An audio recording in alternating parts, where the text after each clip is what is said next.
बिस्मिल्लाहिर्रहमानिर्रहीम। अस्सलाम वालेकुम नाज़रीन, मैं अहमद फ़वाद हूँ और आप मेरा यूट्यूब चैनल देख रहे हैं। नाज़रीन, आज की व्लॉग में दो ख़बरें हैं जो मैंने आपके साथ शेयर करने हैं। सबसे पहली तो चौधरी परवेज़ इलाही की गिरफ़्तारी है। ये मामला क्या है, रात को 1 बजे उनके घर पर तकरीबन रेड हुई है और इस रेड के बाद दरवाज़े तोड़े गए। कुछ तफ़सीलात मैं आपके साथ शेयर करूँगा। कुछ गिरफ़्तारियाँ हुई और दूसरे नंबर पर मुज़ाकरात के नाम पर इमरान खान साहब के साथ क्या धोखा किया जा रहा है। इस वक्त दो तरह की परसेप्शन सामने आ रही हैं इन मुज़ाकरात के ऊपर। इस पर भी कुछ तफ़सीलात हैं, वो भी आपके साथ शेयर करूँगा कि आखिर कौन ये चाह रहा है कि मुज़ाकरात कामयाब ना हों। कुछ तफ़सीलात इस हवाले से भी आपके साथ मैं शेयर करूँगा। सबसे पहले तो नाज़रीन, परवेज़ इलाही साहब जो हैं, उनके घर के ऊपर जो आधी रात को जो छापा मारा गया, उस पर कुछ एक दो फुटेजेस हैं, वो मैं आपके साथ शेयर करना चाहूँगा और फिर उसके बाद इसकी दीगर जो मज़ीद डिटेल्स हैं वो मैं आपको बताता हूँ। जस्ट ये फुटेजेस मैं इस वजह से शेयर कर रहा हूँ कि आप देखें कि किस हद तक जो पुलिस है वो अब गिर चुकी है और कैसे उनके घर के जो दरवाजे हैं वो तोड़े जा रहे हैं। पहली फुटेज जो है उसमें पुलिस की जानिब से हाथ से ये कोशिश की जा रही है कि दरवाज़ा तोड़ें, लेकिन दरवाज़ा नहीं तोड़ा। और फिर दूसरी फुटेज में आपको दिखाऊंगा जिसमें जो बख्तरबंद गाड़ी है वो गाड़ी जो है वो दरवाज़े पर मारी गई है और उस गाड़ी के ज़रिए उस दरवाज़े को तोड़ा गया। तो सबसे पहले ये पहली फुटेज है, ये आप देखें। तो इसमें आप देख सकते होंगे कि ये सामने परवेज़ इलाही साहब के घर का जो दरवाज़ा है और ये 2-3 पुलिस एहलकार हैं जो कोशिश कर रहे हैं इस दरवाज़े को तोड़ने की। और फिर ये पीछे से मज़ीद पुलिस एहलकार जो हैं वो आते हैं और दरवाज़ा तोड़ने की कोशिश करते हैं। इससे पहले इमरान खान साहब के घर का भी दरवाज़ा तोड़ा गया और अब ये परवेज़ इलाही साहब का घर है, इसका जो दरवाज़ा है वो तोड़ने की कोशिश की जा रही है। लेकिन इन सारे पुलिस एहलकारों की कोशिश के बावजूद पहले तो दरवाज़ा नहीं तोड़ा, नहीं टूटा, लेकिन फिर उसके बाद इन्होंने क्या किया, जो बख्तरबंद गाड़ी एक ये साथ लेकर आए हुए थे पुलिस वाले, क्योंकि जो गिरफ़्तारी करनी थी इन्होंने उसके बाद इस बख्तरबंद गाड़ी में ही लेकर जाया जाना था। अच्छा, इस पर भी मैं कुछ चीज़ें आगे चलकर आपके साथ शेयर करूंगा कि असल में परवेज़ इलाही साहब के पास ज़मानत के जो है वो डॉक्यूमेंट्स मौजूद हैं, वो ज़मानत पर हैं और उसके बावजूद भी ये गिरफ़्तार करने के लिए उनको आए और कोई इन्होंने डॉक्यूमेंट्स शो नहीं किए जो अभी तक तफ़सीलात मिल रही हैं। और यहाँ तक भी चीज़ें सामने आई कि पुलिस जो थी वो एंटी करप्शन वालों को रोकती रही कि नहीं, आप इस तरह से ना करें, हमें चीज़ों को करने दें, थोड़ा सा आप तहम्मुल का मुज़ाहरा करें। लेकिन एंटी करप्शन के एक ऑफ़िसर हैं, उनकी जानिब से ज़ोर डाला गया पुलिस पर कि नहीं जी, आप ये करें और आप इस तरह करें, आपको फ़ोन आएगा और ये आएगा और वो आएगा। वो भी आप आगे चल कर आपको बताता हूँ। ये दूसरी फुटेज है, इसको भी ज़रा आप मुलाहिज़ा कीजिए कि कैसे बख्तरबंद गाड़ी से जो दरवाज़ा है वो तोड़ा गया। तो ये बख्तरबंद गाड़ी है जिसे ये पहले पीछे रिवर्स किया गया और ये आगे जाकर उस गेट को जो है वो मारी गई है बख्तरबंद गाड़ी, जिसकी वजह से जो गेट है ज़ाहिर सी बात है अंदर से वो फिर टूटा और गाड़ी जो है वो इस दरवाज़े से फिर आगे अंदर जो है वो चली गई। तो ये शुरू से ज़रा दोबारा देख लें। तो ये जो है वो इस वक्त परवेज़ इलाही साहब का जो घर है वहाँ पर किया जा रहा है। फिर परवेज़ इलाही साहब के घर के अंदर का कुछ मनाजिर हैं, वो भी मैं आपको दिखाता चलूँ कि जब अंदर घुस गए तो अंदर चूँकि खाली परवेज़ इलाही साहब का घर नहीं है, ये चौधरी शुजात, परवेज़ इलाही सब जो है वो इकट्ठे इसी एक ही जगह पर रहते हैं, सबके इधर अंदर अलग-अलग घर हैं। तो बहरहाल अंदर जाकर एक गेट है और उस गेट के जो शीशे हैं वो तोड़े गए और उस गेट को भी जो तोड़ने की कोशिश है वो भी पुलिस की जानिब से की जा रही है। तो ये फुटेज भी मुलाज़ा करें, फिर आगे चलकर मज़ीद आपको चीज़ें बताता हूँ। तो ये आप देख लें, ये ख़वातीन भी जो है वो यहाँ पर मौजूद हैं, ख़वातीन पुलिस एहलकार भी मौजूद हैं। तो बहरहाल ये अंदर का गेट है जिसे पुलिस लाते मार कर तोड़ने की कोशिश कर रही है। शीशे लगे हुए हैं और ये जो शीशे हैं वो भी टूटे हैं। तो ये छोटी सी फुटेज थी। अच्छा, ये कुछ फुटेजेस दिखाने का जो मकसद था वो ये था कि देखें किस तरह से जो पुलिस है या मोहसिन नकवी की जो निगरान हुकूमत है उनके अंडर क्या क्या जो चीज़ें हैं वो हो रही हैं। अच्छा, अब मैं आता हूँ कि परवेज़ इलाही साहब जो हैं उनके ऊपर सारा मुकदमा और यहाँ तक कि उन्होंने ये दिखाया भी कि हमारे पास ज़मानत मौजूद है, आप किस लिए हमें गिरफ़्तार करने के लिए आए हैं, कुछ चीज़ें तो बताएं, लेकिन कुछ भी नहीं बताया गया। तो ये एक रिपोर्ट है, ये भी मुलाहिज़ा कीजिए, इससे आपको क्लियर हो जाएगा कि परवेज़ इलाही साहब को क्यों गिरफ़्तार करना है और अभी की जो लेटेस्ट सिचुएशन है वो वहाँ पर क्या है। तो मामला इस तरह से है कि लाहौर में पुलिस का परवेज़ इलाही के घर पर छापा, बख्तरबंद गाड़ी, दरवाज़ा तोड़ती हुई रिहाइश गाह में दाखिल हुई। लाहौर में पुलिस एहलकारों की बड़ी तादाद ने साबिक वज़ीर-ए-आला पंजाब और PTI के सदर परवेज़ लाई के घर पर छापा मारा और 7 अफराद को हिरासत में ले लिया है, जबकि परवेज़ लाई को गिरफ्तार करने के लिए रिहाइश गाह में सर्च ऑपरेशन जारी है। परवेज़ लाई साहब जो हैं वो अभी तक इनको मिले नहीं हैं। बहरहाल इनका ये कहना है कि हम परवेज़ लाई को गिरफ़्तार करके ही यहाँ से वापस जाएंगे।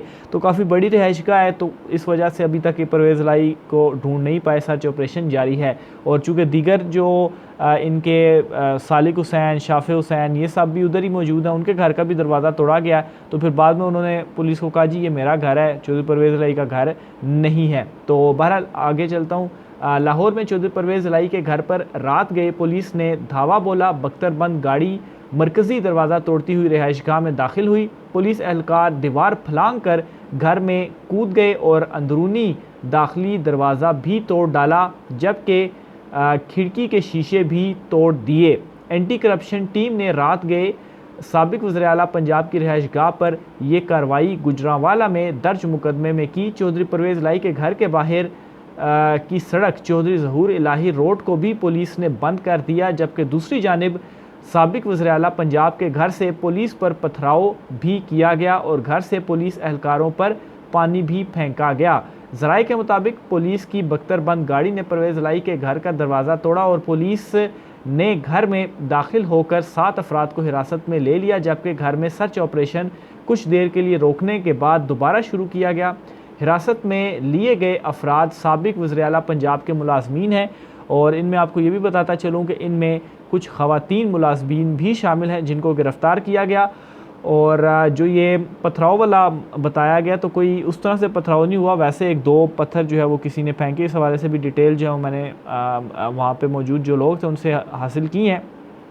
तो उनका ये बताना था कि इस तरह से नहीं हुआ कि कोई बड़ा पथराव हुआ और पुलिस को भगाने की कोशिश की गई, और वैसे अंदर से किसी ने 1-2 पत्थर जो है वो फेंक दिए और उसको जो है वो इस तरीके से बता रहे हैं।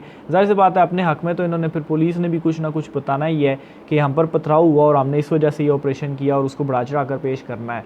तो बहरहाल ये जो गिरफ़्तारी है वो हुई। इसके अलावा एंटी करप्शन हुकाम का इस मामले के ऊपर कहना है कि तलाशी के दौरान परवेज़ लाई घर में नहीं मिले। साबिक वज़ीर-ए-आला पंजाब के मोबाइल की लोकेशन यहाँ की है। एंटी करप्शन हुकाम के मुताबिक हिरासत में लिए गए अफराद ने बताया कि परवेज़ लाई यहाँ मौजूद हैं। साबिक वज़ीर-ए-आला पंजाब की गिरफ्तारी तक कार्रवाई जारी रहेगी। हुकाम के मुताबिक पुलिस ने घर दाखिल होने की कोशिश की तो अंदर से मरकज़ी गेट के नीचे आग लगाई गई। इससे कबल पुलिस छापे के बाद चौधरी परवेज़ लाई के वकील का कहना था कि पुलिस एहलकार का परवेज़ लाई को गिरफ़्तार करना चाहते हैं। इस मुकदमे में परवेज़ लाई की ज़मानत हो चुकी है। तो एक मुकदमे के अंदर अगर ज़मानत हो चुकी है, वो ख़ुद उनके वकील कह रहे हैं, पुलिस एहलकारों को बता रहे हैं, और यहाँ तक बताया जा रहा है कि अगर कोई नया मुकदमा है, कुछ इस तरह का मामला है तो हमें बताएं तो सही। और कुछ बताया भी नहीं जा रहा, और एक ऐसा मुकदमा जिस पर ज़मानत हुई है उसमें गिरफ़्तार करने के लिए पहुँच गए हैं। और इससे पहले जो अली अमीन गंडापुर हैं उनके हवाले से भी ये अपडेट सामने आई थी कि उनकी भी ज़मानत मंजूर हुई है अदालत से, लेकिन ज़मानत मंजूर होने के बावजूद उन्हें जेल से रिहा नहीं किया गया। तो इस हद तक ये जो हुकूमत है वो जा चुकी है। और जाहिर सी बात है ये सारे इफ़ेक्ट मुज़ाकरात के ऊपर पड़ने ही है कि एक तरफ आप मुज़ाकरात कर रहे हैं और दूसरी तरफ जो है वो आप ऐसे गिरफ़्तारियाँ कर रहे हैं। और आज गिरफ़्तारी का जो मामला है वो भी उठाया गया इन मुज़ाकरात में, और बड़ा हैरानकुन जवाब था हुकूमत का कि हम ये सब कुछ नहीं कर रहे हैं, आपको पता है इसके पीछे कौन है। इस पर भी मैं आगे चलकर बताता हूँ। बहरहाल ये परवेज़ लाई वाला सारा मामला आपके सामने पहले रख दूँ। दूसरी जानिब महकमा एंटी करप्शन हुकाम का कहना है कि अगर ज़मानत हो चुकी है तो हमें अदालत का आर्डर दिखाया जाए।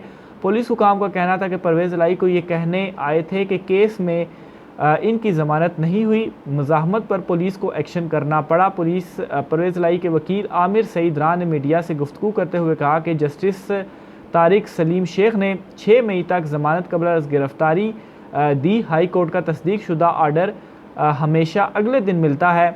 हमने इनकी कोर्ट के एहलकार से भी बात करवा दी।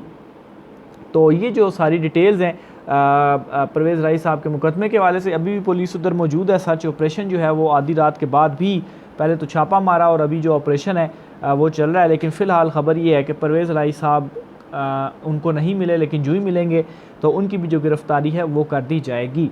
दूसरी तरफ जो मुज़ाकरात का मामला है उस पर मैं आता हूँ। तो इस हवाले से नाज़रीन दो परसेप्शंस इस वक्त डिस्कस की जा रही हैं। एक तो ये कि ये जो मुज़ाकरात हैं, ये मुज़ाकरात के नाम पर इमरान खान साहब के साथ धोखा किया जा रहा है सिर्फ़ और सिर्फ टाइम गेन करने के लिए। और दूसरी तरफ ये है कहा जा रहा है कि मुज़ाकरात तो ठीक किए जा रहे हैं क्योंकि दूसरी तरफ इस वक्त कोई ऑप्शन भी नहीं है मौजूदा हुकूमत के पास। अगर ये मुज़ाकरात नहीं करती तो इस सूरत में सुप्रीम कोर्ट ऑफ पाकिस्तान को जो फ़ैसला है वो मौजूद है और उसमें फिर पंजाब के इलेक्शन करवाने पड़ेंगे और वो ज़्यादा बड़ी सियासी मौत है इनकी। तो इस वजह से बहुत सारे लोग ये कोशिश कर रहे हैं कि मुज़ाकरात हो जाए, लेकिन साथ ही साथ बहुत सारे लोग ये चाहते हैं कि मुज़ाकरात ना हो। इसी वजह से ये परवेज़ लाइक के साथ जो कुछ हुआ या अली मोइन गंडापुर के साथ जो कुछ हो रहा है या पाकिस्तान तहरीक इंसाफ के आज भी इमरान खान साहब जब इस्लामाबाद हाई कोर्ट में पेश हुए तो वहाँ पर कुछ कारकुनान साथ आए थे, तो उनकी जो गिरफ्तारी है वो पुलिस की जानिब से की गई। अब ये सारे का सारा जो मामला था आज जो मुज़ाकरात हुए इसमें रखा भी गया कि आप एक तरफ मुज़ाकरात कर रहे हैं तो इससे तो मुज़ाकरात के ऊपर भी असर पड़ेगा, तासुर सही नहीं जा रहा, आप गिरफ्तारियाँ कर रहे हैं। तो इस पर जो सामने बैठी हुकूमत है उसकी तरफ से जवाब सामने आया कि देखें जी गिरफ्तारियाँ हम नहीं कर रहे और आपको पता है कि ये जो सारे मामले हैं ये कौन कर रहा है। तो यहाँ पर हुकूमत की जानिब से भी जो बेबसी थी वो जाहिर की गई। दूसरी तरफ नाज़रीन यहाँ तक भी चीज़ें बताई जा रही हैं कि नवाज़ शरीफ साहब जो हैं वो ये नहीं चाहते कि जो मुज़ाकरात हैं वो किसी सूरत कामयाब हों, क्योंकि इस की कामयाबी के सूरत में नवाज़ लीग जो है उनका पत्ता बिल्कुल ही साफ़ होने जा रहा है। जो NRO2 के लिए वो ख़ुद कोशिशें कर रहे हैं कि उनको NRO2 मिले। अभी तक तो शहबाज शरीफ एंड कंपनी जो उन्होंने तो ले लिया है, लेकिन नवाज़ शरीफ को इस तरह से NRO2 चाहिए कि वो वापस पाकिस्तान आ जाए, उनके जो सारे मुकदमे हैं वो ख़त्म हो जाएं, जो उनकी नाअहली है वो ख़त्म हो जाए और वो वापस आकर इलेक्शन लड़ें और फिर उसके बाद वो वज़ीर-ए-आज़म बनने का उनका जो एक और मरतबा का रास्ता है वो भी हमवार हो सके। तो इस वजह से भी वो नहीं चाहते कि मुज़ाकरात जो हैं वो कामयाब हों। और फिर इसके अलावा जो ये मुज़ाकरात हो रहे हैं इसमें दोनों सूरतों में पाकिस्तान तहरीक इंसाफ की जीत है। अगर कामयाब होते हैं तो भी, अगर कामयाब नहीं होते तो भी। वो इस तरह से कि कामयाब होते हैं तो इसका मतलब है कि पाकिस्तान तहरीक इंसाफ पूरे मुल्क में एक ही दिन इलेक्शन लेने में कामयाब हो जाएगी। अगर वो जुलाई में होते हैं या उसके बाद अगस्त में होते हैं, जो कि ज़्यादा नज़र आ रहा है कि अगर इसके ऊपर रज़ामंदी ज़ाहिर की भी गई तो अगस्त के महीने में ज़ाहिर की जाएगी और फिर उसमें आपको गारंटीज़ देनी पड़ेंगी, सुप्रीम कोर्ट में एफिडेविट भी देना पड़ेगा। इस तरह से नहीं होगा कि बस आप ट्रक की बत्ती के पीछे लगा दें, तो बाकायदा तौर पर तमाम तर चीज़ें आपको प्रोड्यूस करनी पड़ेंगी, असम्बलियाँ तहलील और सारे मामलात होंगे। और फिर दूसरी तरफ अगर ये जो मुज़ाकरात है वो कामयाब नहीं होते तो उस सूरत में क्या होगा? उस सूरत में ये होगा कि सुप्रीम कोर्ट ऑफ पाकिस्तान ये कह चुकी है कि उनका जो फ़ैसला है वो ग्राउंड पर मौजूद है।